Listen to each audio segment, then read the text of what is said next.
우리 지휘하신 우리 김성준 형제가 박영찬 집사님의 버금가는 그런 실력을 가지고 있습니다. 예, 감사드립니다.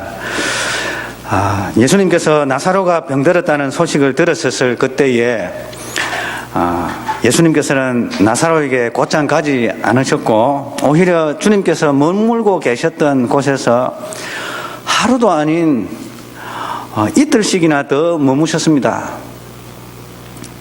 하지만 예수님께서 제자들에게 나사로를 깨우러 가자라고 하셨을 그때에는 이미 나사로가 죽은 상태였습니다.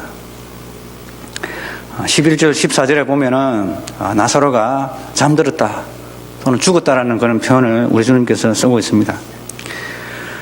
그런데 나사로가 죽었다는 것을 직접 가서 확인해 보지도 않았는데 어떻게 주님께서 나사로가 죽었다는 것을 아셨을까요? 그리고 그 어느 누구도 나사로가 죽었다는 소식을 전해주지 않았는데 어떻게 그것을 알았습니까? 영화에서처럼 공중에 새들이 막 날아가가지고 막 이렇게 주인에게 소식을 전거하고 비둘기 발목에다가 편지를 갖다가 이렇게 묶어가지고 나사로가 죽었습니다 막 이렇게 해가지고 새가 날아와서 전한 것도 아닐 텐데 어떻게 나사로가 죽었다는 것을 아셨을까요? 아니 주님께서 이쯤 되면 나사로가 죽을 수밖에 없지 않는가라고 추측해서 하신 말씀은 아니었습니다. 주님께서는 모든 것을 알고 계셨던 것입니다. 이와 같이 어떤 중간 매체도 없이 우리 주님께서는 공간을 초월하여 다른 곳에서 일어나고 있는 그 일을 아셨던 것입니다. 갈릴리 바닷가에 있는 어떤 물고기가 어떤 사람이 빠뜨린 그러한 한 세겔짜리 동전을 어떤 물고기가 삼켜가지고 어디로 움직이고 있고 그것도 우리 주님께서 아셨습니다. 그래서 베드로 보고 낚싯질 해가지고 제일 먼저 잡히는 고기에 입을 열어가지고 동전 한 세겔을 꺼내가지고 너하고 나눠가지고 성전 보수하는 성전세를 바치라 라고 이야기했던 것을 볼 수가 있습니다. 우리 주님은 정말 전지전능하신 그러한 분이십니다. 그리고 뿐만 아니라 우리 주님은 시간을 초월하여서 미래에 일어날 그 일도 미리 아시는 분이십니다. 그리고 과거에 일어났던 그 일도 아시는 분이십니다. 미래에 어떠한 자가 주님을 믿게 되고 주님을 따르게 될지도 알고 계셨고 또 우리 각자의 그 운명 또한 우리 주님께서 알고 계셨습니다. 십자가상에서 저들의 죄를 사하여 주시옵소서라고 외치실 때에 저들이 누구인지 우리 주님께서 아셨던 것입니다. 그리고 어떤 한 자가 구름 속으로 들림받아서 주님을 공중에서 영접하게 될지 우리 주님께서 아셨습니다. 뿐만 아니라 그 주님께서는 공간을 초월하여 시간을 초월하여 아실 뿐만 아니라 현재의 우리를 아시는 그러한 분이십니다.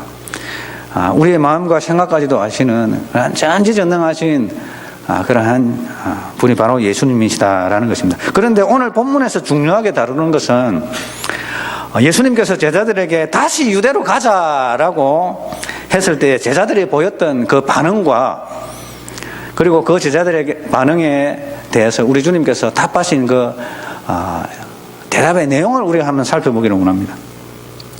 나사로가 묻혀있는 곳을 향해 가기 위해서 주님께서는 제자들에게 유대로 다시 가자라고 하셨을 때 제자들은 주저했습니다. 방금도 조금 얼마 전까지만 해도 유대인들이 돌로 치려고 하고 있었는데 다시 거기 가자 하십니까? 라고 이렇게 반문을 합니다. 제자들이 주저했던 그 이유는 첫 번째로는 유대인들이 예수님을 죽이려고 하는 곳에 예수님이 자진해서 가시는 것에 대해서 제자들은 위험이 따를 것을 예상을 했습니다. 우리 주님께서는 우리가 가자라고 하는데 제자들은 답합니다. 당신이 가려고 합니까? 우리 가기 싫다 이 말입니다. 우리 가기 싫다. 우리가 이제 가자. 우리가 다시 가자. 라고 하니까. 그런데도 당신이 가려고 합니까? 우리는 가기 싫다라는 그런 표현을 쓴 겁니다. 예수님을 돌로 죽이려고 얼마 전까지 여기 온 지 얼마 되지도 않는데 또 그곳으로 가시려 합니까? 그곳으로 간다면 어떠한 일이 일어날 것인가는 뻔한 일 아니겠습니까? 충분히 예측했던 것입니다. 그리고 예수님을 따랐던 제자들 자신들마저도 유대인들로부터 환영받지 못할 것은 뻔히 알고 있었던 것입니다. 주님이 가시고자 하는 곳에 제자들이 늘상 즐거이 따라가지는 않았다는 것을 우리는 이 본문을 통해서 알 수가 있습니다. 자, 그래서 주님께서 제자들에게 이런 말씀을 하셨습니다. 누구든지 나를 따르려거든 자기를 부인하고 자기 십자가를 찌고 따를 것이니라 라고 우리 주님께서 주문하셨던 것입니다. 자, 둘째로 그런데 다시 가려고 하십니까? 거기에 라고 할 때 또 그런데 라고도 할 수 있지만 이 헬라 이 접속사가 그런데 라고도 해석이 되지만 그리고 다시 가십니까? 거기에 라는 말도 됩니다. 그래서 무슨 말인가 하면은 거리가 장난이 아닙니다. 거리가. 여러분, 이 거리가 뭐 하루아침에 갈 수 있는, 오전에 갈 수 있는 20-30km도 아니고요. 우리 주님께서 이 세례 요한이 세례를 주었고 예수님을 소개했던 그 장소가 어딘가 하면은 요단강 건너편 베단이라는 곳입니다. 주님께서 지금 가시고자 하는 곳은 나사로가 잠들어 있는 이 베단이 예루살렘에서 한 1.5km 떨어져 있는 이 베단이지만은 주님께서 머물고 계신 곳은 세례 요한이 세례 주었던 그 요단강 건너편에 있는 베단이었다는 것입니다. 그래서 갈릴리 바다의 최남단에서 남동쪽으로 20km 떨어진 그곳입니다. 그곳에서 지금 보면은 이제 위성으로 사진을 찍어가지고 위성 사진에서 자로 딱 돼가지고 정확하게 자로 일자로 딱 하면은 100km 나옵니다. 근데 그때 당시에 뭐 길이 꼬불꼬불하고 이렇게 왔던 길이 지금도 뭐 도로가 잘 나 있어도 바로 직선은 안 되잖아요. 굽어서 돌아오기도 하고 산을 피해서 골짜기를 피해서 터널을 해가지고 터널을 뚫어도 이렇게 꾸불꾸불 해가지고 오게 되었습니다. 자, 그렇게 해가지고 그때 당시에 이 도로망을 따라서 이렇게 계산해 보니까 한 120km에서 한 130km 되더라고요. 그래서 위성 사진을 가지고 이 눈금을 가지고 자로 재가지고 뭐 이 눈금이 한 20km다 뭐 이런 거 있더라고요. 그래서 자로 재가지고 재보니까 꾸불꾸불 이 길을 그때 당시에 이동했던 그 길의 경로를 따라 해보니까 120에서 130km 돼요. 그런데 120에서 130km도 지도에 따라서 이렇게 직선거리로 한 것이죠. 거기는 골짜기도 있고 또 내리막길도 있고 그러면은 그걸 다 따지고 보면 한 130km에서 140km 정도 되는 그러한 거리입니다. 예를 들자면은 그 오는 그 길에 여리고가 있습니다. 여리고는 이 평지에 가까운 그런 도시입니다. 그런데 예루살렘은 해발이 800m거든요. 베다니는 예루살렘하고 비슷해요, 해발이. 그래서 해발이 한 750에서 800 가까이 됩니다. 그래서 20km가 그냥 거리상으로 위에서 봤을 때 공중에서 20km인데 밑에서 보면은 이제 해발 800m에서 그러니까 지평에서 땅에서 해발 800m로 이렇게 20km를 공중에서 볼 때 20km죠. 이 올라가면 얼마나 되겠습니까? 여리고에서부터 베단이 가는데도 한낮에는 늦게 걸립니다. 하루가 좀 걸립니다. 그렇게 따지고 본다면은 이 거리를 하루 만에 갈 수 있는 거리는 아니었던 것입니다. 그래서 주님께서 도착하셨을 때에 죽은 지 나흘이 되었다라고 하면은 주님께서 출발해가지고 3일은 가야 나흘째 되는 날에 도착하는 것이거든요. 그래서 140km를 130에서 140km를 3으로 나눠보니까 얼마가 나옵니까? 여러분 산수 140 나누기 3 이제 산수가 제가 안 됩니다. 제가 미리 계산을 안 해와가지고 한 40km 넘죠, 그죠? 자, 하루에 40km를 가기가 어디 쉽습니까, 여러분? 그리고 만약에 우리 주님께서 거기에서 하루를 더 죽은지를 확인하고 난 다음에 하루를 더 머무셨다면 한 이틀 만에 가야 되잖아. 나흘째 도착하려면은. 그러면은 140km를 되는 이 거기를 하루에 70km씩 이렇게 가야 됩니다. 그럼 걸어서 70km를 가기가 어렵죠. 만약에 우리 주님께서 나사로가 죽었다는 것을 확인한 다음에 이틀 뒤에 가셨다면 하루 만에 가야 됩니다. 나흘째 도착하려면. 140km를 갔다가 구보로 행군을 해도 못 갑니다, 여러분. 그래서 넉넉 잡아서 우리 주님께서는 사흘 길을 걸어서 이동했다는 것을 볼 수 있습니다. 그래서 거기에 또 가려고 하십니까? 라고 이 말은, 거기에 이동하는 그 거리가 130에서 140km, 그것도 사흘 길을 꼬박 이렇게 가야만 갈 수 있는 거기를 왜 가려고 그러십니까, 주님?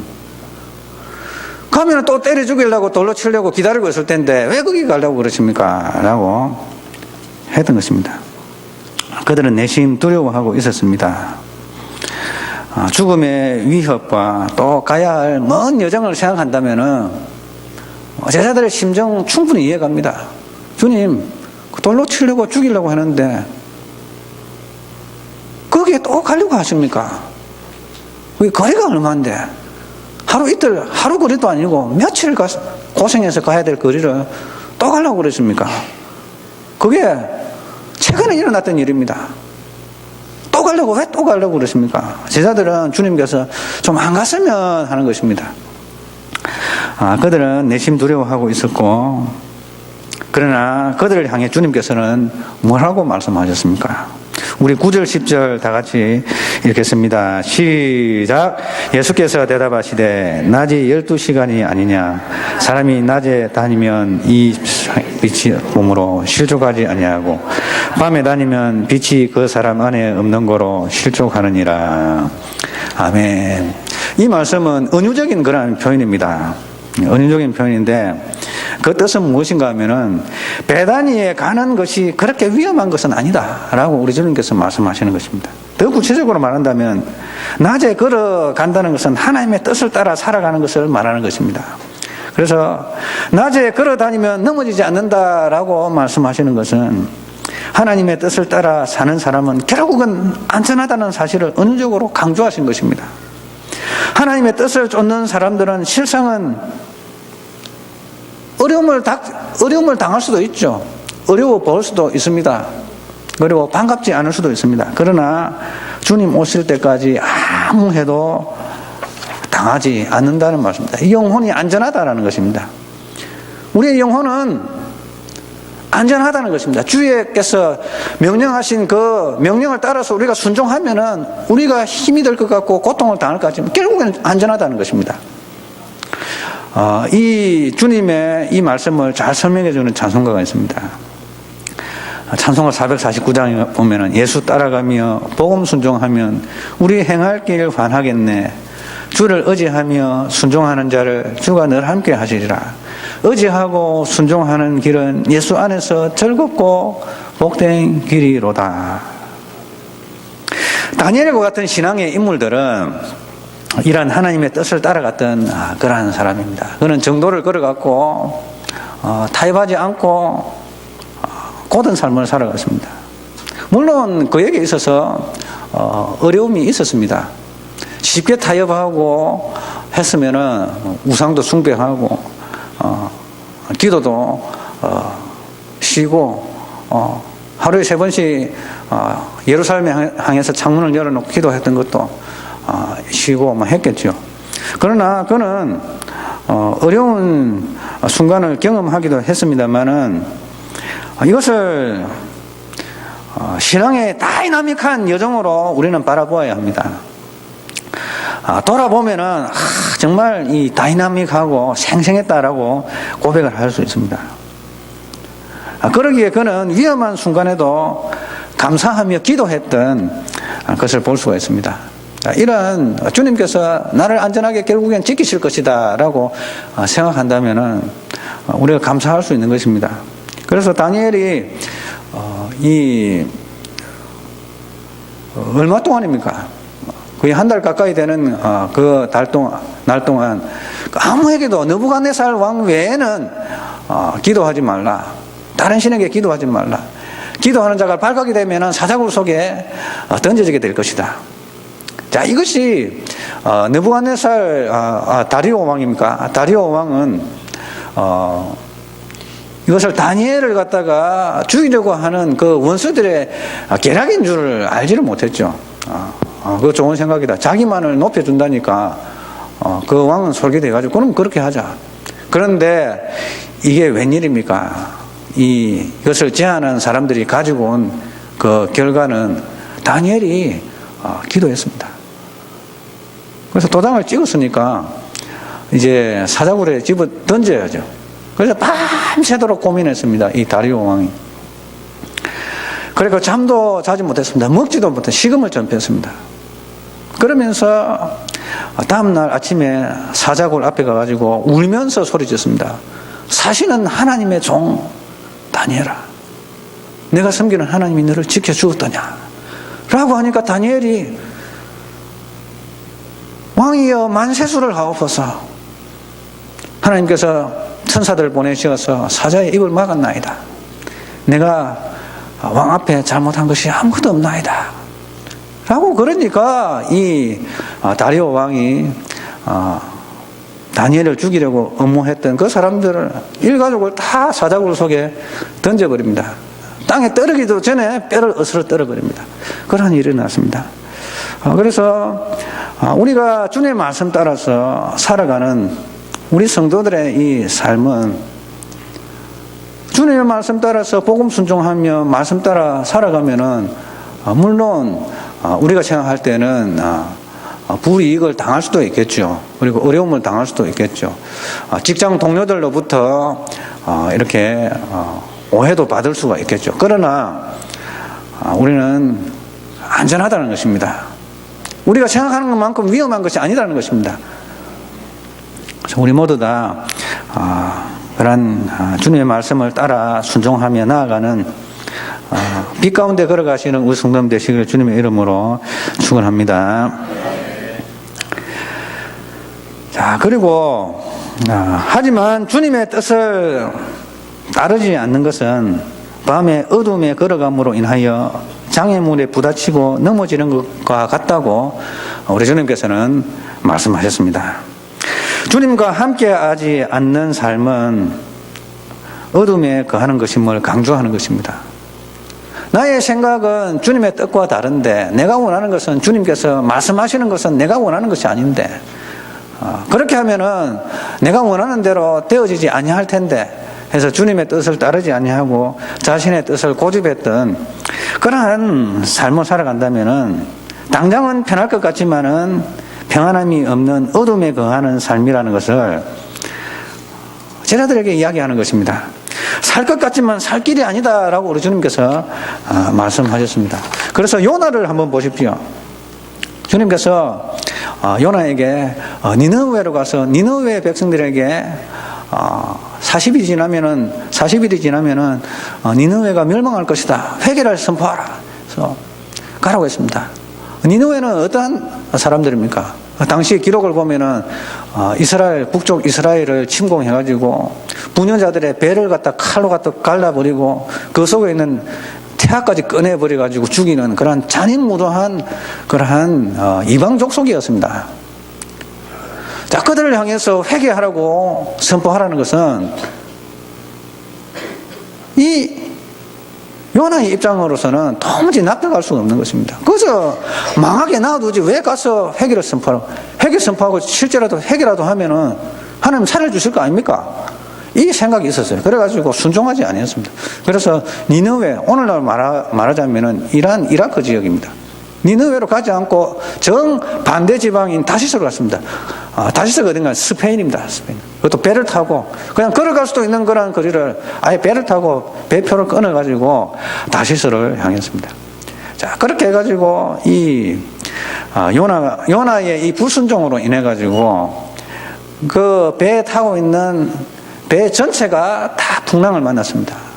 그리고 위에 있는 막 곡식들 이런 것들 다 바다에 던져버리고 각자의 신을 부르기 시작합니다. 그리고 제비를 뽑았습니다. 누구한테 누구 때문인가? 요나가 뽑혔습니다. 너 어디서 왔냐? 어디로 갔냐? 하늘과 땅과 바다를 만드신 창조주를 섬기는 사람인데 내가 하나님의 명령을 어겨서 니네로 가지 않고 다시로 가다가 이 풍랑을 만났다. 날 바다에 던져가지고 던져버리면 이 풍랑이 그칠 것이다.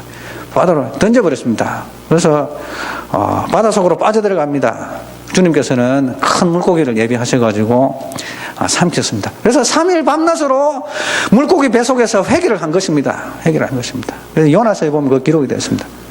자, 그렇게 해가지고 배 탔습니다. 배 탔는데 이제 다시 주님께서 니느웨로 가라고 그랬습니다. 그래서 선포했습니다. 하루만 선포했는데 그 소식이 막 들려졌습니다. 그래서 그때 기이한 일이 났습니다. 일식이 일어나고요. 해가 어두워지고 막 기상이변도 일어나고 그랬습니다. 그래서 또 40일 뒤에 망한다고 그러니까 회개하지 않아요. 임금부터 당나귀 새끼까지 다 대옷을 입히고 금식하고 죄를 둘러쓰고 했습니다. 그래서 하나님께서 살려주었습니다. 그래서 니느웨는 저 망하나 딱 지켜보고 있었습니다. 그런데 안 망하거든요. 그러니까 요나가 열받았습니다. 여러 가지 투덜투덜거리고 있습니다. 그리고 자신을 가려주었던 그 이파리가 벌레가 갉아먹었습니다. 나를 죽여주소서. 하나님께서 책망을 하십니다. 자, 그렇게 해가지고 이제 하나님의 뜻을 따르지 않고 거부하면은 하나님께서 이렇게 누굽니까? 요나가 이 풍랑을 막 만나고 장애물에 넘어지는 것 같은 그러한 삶을 살아가는 것입니다. 그래서 우리는 주님의 뜻을 따르고 살아가는 것이 우리에게 안전한 것입니다. 우리의 뜻대로 주님을 거역하면 우리의 뜻대로 하면 우리의 원하는 대로 되는 것 같지만 그렇지 아니하고 오히려 어둠 속에 거하는 그런 결과가 되어지는 것입니다. 예수께서 대답하시되 낮이 12시간이 아니냐. 사람이 낮에 다니면 이 세상의 빛을 보므로 실족하지 아니하고 밤에 다니면 빛이 그 사람 안에 없는 거로 실족하느니라. 그래서 이 말씀을 가장 잘 이해했던 그때 당시 이 제자들 중에 한 사람은 바로 도마였던 것 같습니다. 그래서 도마가 어떤 말을 합니까? 여러분, 도마가 이 주님의 말씀을 어느 정도 이해를 했던 것 같아요. 그러니까 도마가 무슨 말을 합니까, 여러분? 우리도 주와 함께 죽으러 가자. 그렇다면은 우리도 죽을 각오를 가지고 주님 따라가자. 도마가 그렇게 외쳤던 것입니다. 이 도마가 이 대단한 사람 아닙니까? 이렇게 주님께서 말씀하신 그 말씀의 의도를 깨달았던 것입니다. 그렇다면 우리도 용기를 내어서 주님과 함께 죽을 각오를 하고 주님을 따르자라고 했던 것입니다. 결국 주님께서는 나사로가 죽은 후에 그곳에서 베다니에서 요단강 건너편에 있는 이 베다니에서 나사로가 누워있는 예루살렘 근방에 있는 베다니까지 130-40km가 되는 이런 먼 거리를 당나귀를 타고 이동했는지 당나귀를 타고 가면 당나귀가 느려가지고 제대로 가겠어요. 그래서 도보로 가셨습니다. 한 사흘을 이렇게 꼬박 이렇게 움직이셔서 가셨습니다. 당시에는 오늘과 같은 교통수단이 없었기 때문에, 그리고 주님께서 나사로가 죽어있는 베다니로 도착하셨을 때는 이미 나사로가 죽은 지가 나흘째가 되었습니다. 그들은 주님의 말씀에 순종하여서 주님과 동행하였습니다. 그래서 오늘도 우리는 주님께서 말씀하실 때에 가라 하시면 우리도 가고 멈추라 하면 멈추는 그러한 은혜가 우리 가운데 있었으면 좋겠습니다. 그것이 정말 우리를 살리는 그러한 것이고 빛 가운데 걸어가는 것입니다. 주님 말씀은 내 발의 등이요 내 길의 빛이 되시니이다. 이러한 고백을 가지고 오늘도 사시는 저와 우리 성도님 되시길 주님의 이름으로 축원합니다. 하나님 아버지 감사합니다. 주님을 따르는 주님의 말씀에 순종하는 것이 위험스러워 보이고 고생스러워 보이지만은 그러나 결국에는 그것은 안전한 것이고 우리를 살리는 빛 가운데로 걸어가는 것임을 우리 주님께서 말씀하셨습니다. 하나님 아버지 우리도 이 제자들처럼 주님 말씀 순종하여 주님과 동행하는 삶을 살도록 주여 인도하여 주시옵소서. 우리의 힘과 능력으로 주님을 따르려고 할 때에는 또한 쓰러지고 넘어지지만 우리가 주님 의지하여 주께서 주신 힘과 은혜로 인하여서 성령의 인도하심 따라서 또한 주님과 동행하는 그러한 삶을 살도록 주여 인도하여 주옵소서. 주님 오시는 그날까지 우리가 안전히 우리의 영혼을 지켜주시고 또한 우리를 주님과 다시 만나게 하여 주옵소서. 주 예수 그리스도의 이름으로 기도드리옵나이다. 아멘.